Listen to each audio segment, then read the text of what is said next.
Assalamualaikum warahmatullahi wabarakatuh.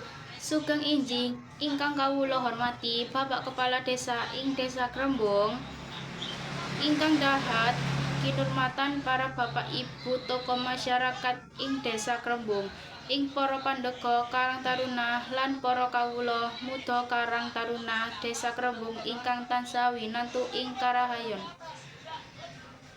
Langkung rumiyin keprenga kula ngaturaken puji syukur wonten ngarsanipun Gusti Allah Subhanahu wa taala ingkang tansah paning kawilujengan lan ketentreman dumateng kita sedaya. Kaping kalipun sholawat serta salam tansah ngaturaken dumateng Kanjeng Nabi Muhammad SAW.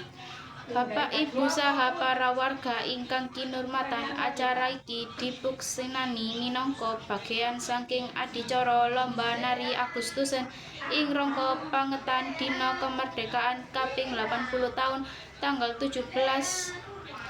Kegiatan punika minangka sarana ngrembakaken kreativitas seni budaya saka rasa nasionalisme peserta kanthi dipuklasani lomba nari. Saged nuwuhaken rasa percaya diri, sportivitas, lan semangat persatuan ing antawisipun warga.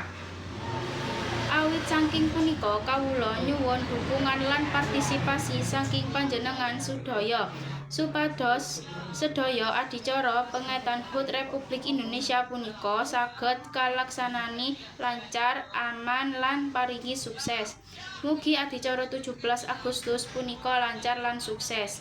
Mekaten atur kula mbok bilih wonten tata kota ukara ingkang kirang prayogi, tuwin tindak tanduk ingkang kirang marani ing penggalih panjenengan sedaya.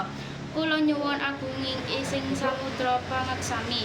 Matur nuwun. Wassalamualaikum warahmatullahi wabarakatuh.